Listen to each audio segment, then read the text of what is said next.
After understanding this ampere, let us understand what is 1 coulomb.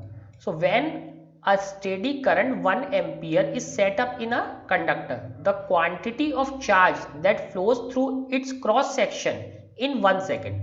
So charge flowing in 1 second when current is 1 ampere is called 1 coulomb. That is also the definition of current. I is equal to Q by T. So charge flowing in 1 second is 1 ampere. Okay, so that is 1 coulomb. If charge flowing is 1 coulomb in 1 second, what would be the current? 1 ampere. So by using this definition of ampere, we reached at the definition of 1 coulomb. The steady current the steady current of 1 ampere is set up in a conductor. The quantity of charge flows through its cross section in 1 second is 1 coulomb. So the charge flowing in this conductor is 1 coulomb. In 1 second is 1 coulomb. Now this thing is Rogers spiral for attraction between parallel currents. So again this is something to be interesting. Now you read it on your own. Please read these kind of experiments. This will help you in understanding many other things. Let us solve this example 4.10. The horizontal components of Earth's magnetic field has at a certain place is this much. So Earth's magnetic field is this much, 3.0 into 10 to power minus 5 Tesla, and the direction of the field is from the geographic south to geographic north. So what is the direction? Direction is from geographic south to geographic north. A very long straight conductor carrying a current of 1 ampere. So conductor is carrying a current of 1 ampere. What is the force per unit length on it when it is placed on a horizontal table, and the direction of the current in first case east to west, in second case south to north. So we have to calculate the force on it. We know force is equal to I L cross B. Force is equal to I L cross B. F is equal to I. This cross product gives us sine theta in magnitude. Sine theta. The force per unit length is force divided by length. So if we divide by length, so what we get? IB sine theta. Force per unit length is simply divided by the length. Now let us take the first case. When the current is flowing from east to west. So we know the direction. These, suppose if this is north south direction and this is east west direction. East west direction, then angle theta is 90 degree. Hence F is equal to simply IB because sine 90 is 1. So what we have? Current is 1 ampere. So 1. What is B? B is 3 into 10 to power minus 5 Tesla. So let us put this value. So what is the force per unit length? 3 into 10 to power minus 5 Newton per meter. Again see, this is not force. Force per unit length. That's why we have used Newton per meter. Here it is written that they are asking what is the force per unit length. So unit is Newton per meter. Now let us see the second case. What will happen when this current is south to north? When current is flowing from south to north, in that case what would be the theta? Theta is 0 degree and force will also 0 degree because sine 0 is 0, so force is 0. Hence there is no force on the conductor. Now there are some comments on the second part.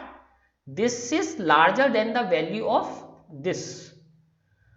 So what we have seen, this force is larger than the value of this 2 into 10 to power minus 7 Newton per meter quoted in the definition of 1 ampere. So let us compare. So what was the force? Force is 3 into 10 to power minus 5. So it is definitely much larger than the 1 ampere. But current flowing is also 1 ampere. So current flowing is 1 ampere, but this force is very large. If you see this force, this is -7, very low. This is -5. In comparison to this is about 100 times more. So why it is so? Why it is so? When the current is also 100, current is also 1 ampere. So the force is about 100 times larger. Hence it is important to eliminate the effect of Earth's magnetic field. So to measure 1 ampere, we have to eliminate the effect of Earth's magnetic field and other fields, other magnetic fields when doing this experiment. The direction of the force is downward. So the direction you can calculate. This direction may be obtained by the directional property of cross product of vectors, that you know how to calculate the directions. So what would we do? We take the direction of the current from south to north to eliminate the Earth's magnetic effect. If we don't neglect this effect, so what is the definition of ampere? Force in definition of ampere is 2 into 10 to power minus 7 Newton per meter. But if we don't neglect Earth's magnetic field, if we take direction some wrong direction, so if this is perfectly perpendicular, that means 90 degree, what we were getting 3 into 10 to power minus 5 Newton per meter, which is very large.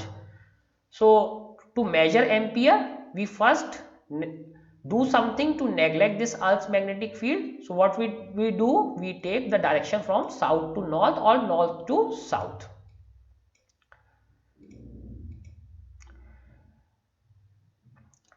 Now next topic is torque on current loop and magnetic dipole. So this is our next topic. So let us first see this figure, because once we understand this figure, this will be much more easier. So we have two magnets. One, this is producing the north side of the magnet, this is producing the south pole or south side of the magnet. This length of the magnet is B. This length is B. Now we have this length as A. This length as A. So here we can see one rectangle, one rectangular coil. If you see this rectangular coil, so what would be the area of this rectangular coil? Rectangular coil has an area equal to A into B. So area of this rectangular coil is A, which is the width, into height B. So that is the area of this rectangular coil. This rectangular coil is placed between two magnets.